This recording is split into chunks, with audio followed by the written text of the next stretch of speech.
Bhagavad Gita Teachings, Chapter 4. Free yourself from expectations. Whenever there is decrease in righteousness and increase in unrighteousness, God will manifest. Although I am unborn and indestructible, yet I appear by virtue of my divine power. Verse 6. When there is decline in righteousness and increase in unrighteousness, I appear. Verse 7.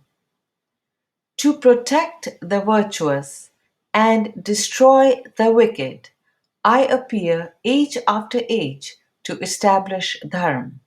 Verse 8. Dharma is righteousness or duty. You receive what you desire. However people approach me, I respond to them in the same manner. People follow my path in all respects. Verse 11. Those desiring success in this world worship deities and are quickly rewarded with results. Verse 12. Free yourself from expectations. They are wise whose every undertaking is without desire for worldly pleasures, and who have burnt the reactions of their actions in the fire of knowledge. Verse 19.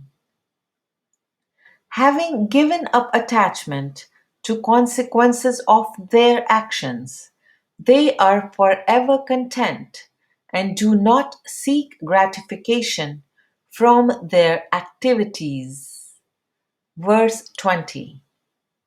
Devoid of expectations, exercising control on their mind and body, without any sense of ownership, they acquire no sinful reactions, even as their body performs actions.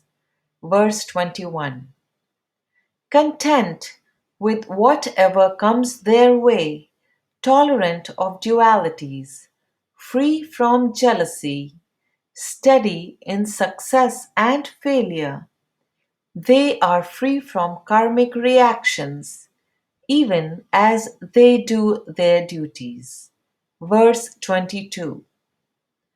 Karmic reactions are good or bad reactions to the actions that manifest in this life or the next. Perform each action as an offering to God. Free from worldly attachments, with knowledge seated in their intellect, they dedicate all their actions to God and attain moksha. Verse 23. Moksha is when we are no longer reborn on this earth but reside with God. In a yagna, they offer everything to Brahman, God, the ladle, the offering, the fire, and the act of offering itself. By being completely absorbed in God, they become one with it. Verse 24. A yagna is literally speaking a ritual where the yagman, person initiating the ritual, lights a fire and makes an offering to it while invoking deities or God in order to thank them or to seek their blessing. Some worship deities with material offerings, while others offer themselves as an offering to Brahman. Verse 25. Brahman is the one supreme God with many forms, including those of deities.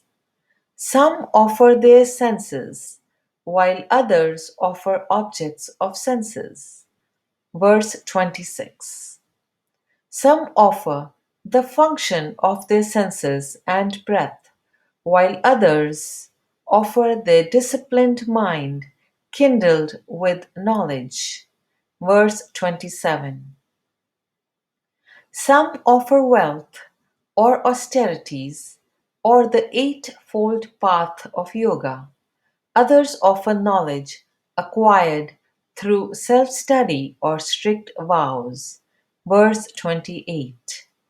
The eightfold paths of yoga are yam, which is abstinence, niyam, which is observances, asan, which is postures, pranayam, which is breath control, pratyahara, which is withdrawal of the senses, dharan, which is concentration, dhyan, which is meditation, and samadhi, which is absorption.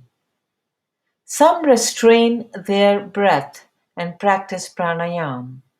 Others practice food restraint. Verse 29. Pranayam is breath control. Those who perform yajna reach the absolute truth, while others are bereft of it in this life and the next. Verse 31.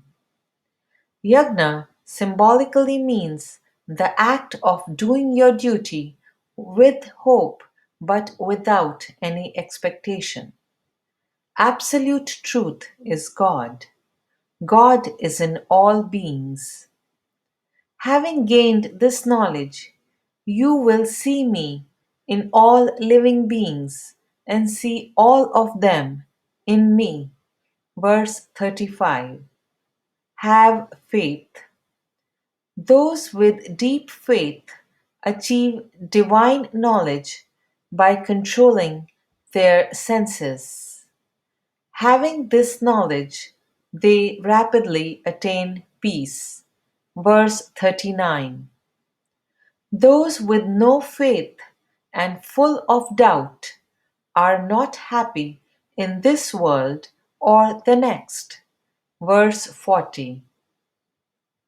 Those who have renounced results of their actions and eliminated their doubts by knowledge, they are free from karmic reactions. Verse 41. Activities cannot bind one who has renounced fruit of activities. Having established themselves in this path of action, they attain self realization. Verse 42.